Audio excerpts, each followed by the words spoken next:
It is finally time to talk about Curse of the Fallen by H.C. Newell.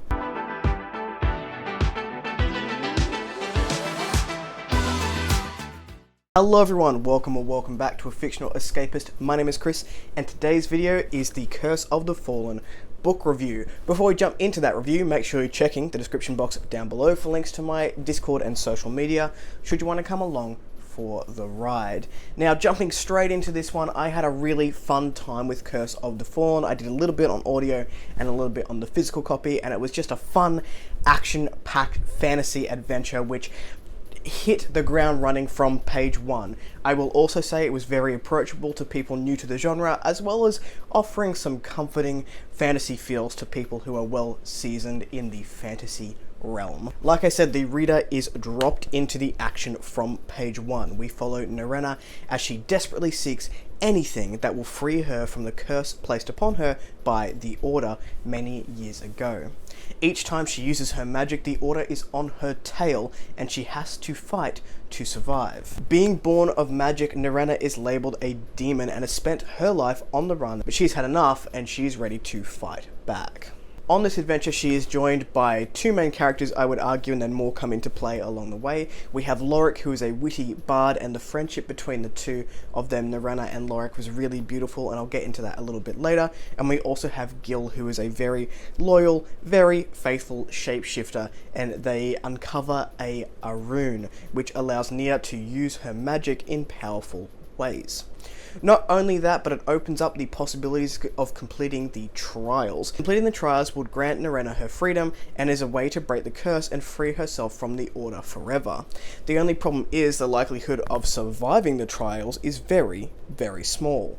The path to redemption may be more trouble than they bargained for, but Narena is willing to do anything to pay back the priest who cursed her in the first place. At the heart of it, I would argue that Curse of the Fallen is a revenge story, but it is tucked away nicely in this questy feeling fantasy adventure.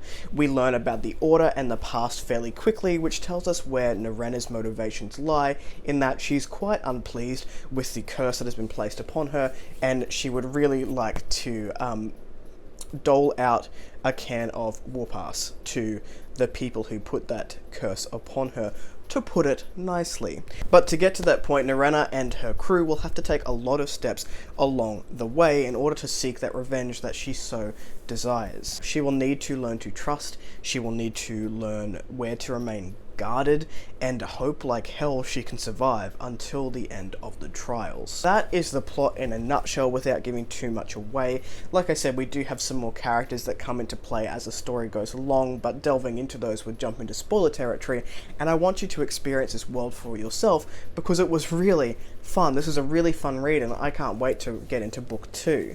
My two favourite parts of Curse of the Fallen were definitely the character interactions and also the world, the vivid world itself. Starting off with the characters, I don't think I've read better banter in a fantasy novel than Curse of the Fallen. It just flowed quickly, it was there from the get-go, and it was excellent. Immediately, I as the reader knew that these characters had a past and a history and had known each other for a long time. They had a very familiar and easy way of speaking that showed how close they were from past interactions, and I got to feel right at home. I wanted to know more of the inside jokes that they had, more of what they would do in their day-to-day, and I was immediately captivated by these characters just because of the way that they interacted. Something I really loved about the interactions in this book is that they never felt forced. The conversation was always very easy, it flowed, and it didn't feel like we were putting dialogue in there for dialogue's sake. I also would like to mention a platonic friendship here between a male and female character, which was just so lovely, and that is between Lorik and Narena.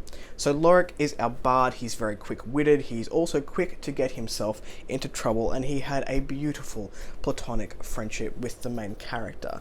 It was obvious that these two cared very much about one another, and they shared a history. The author never forced us as the reader to make more of this relationship than what it was, and I feel like that is something that is quite rare in books in general. It doesn't matter what the genre is, but there's a lot of romantic tension between people, whereas here it was just a friendship and it felt so natural and so lovely, and I really appreciated that as a reader.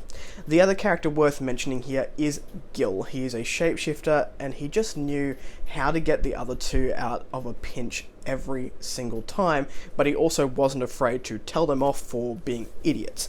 These conversations made the book fast and fun. It felt like a familiar family which is bickering, and underneath it all they love each other very much. I was equally impressed with conversations our characters had and the way that the banter continued as they met new characters along the way. The way that the author has done it has, put mistrust and just wariness around new people coming into it while remaining very friendly with the trio that we initially had. It was a lot of fun. I think I've mentioned that a few times. The other thing worth mentioning here is the world itself. Newell has created such a vivid world, and for a visual reader I could picture the areas that we were in as we were traveling through them. The imagery was also a way for the author to shock and really have fun with us as the reader.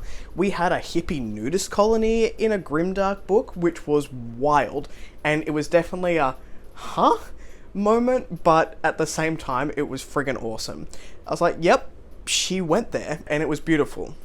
The landscape, not the nudists, although I don't know them personally, so maybe they have beautiful souls, I don't know. The book unapologetically paints its picture and gives the reader an experience, which I thought was really cool, and I had a lot of fun with it.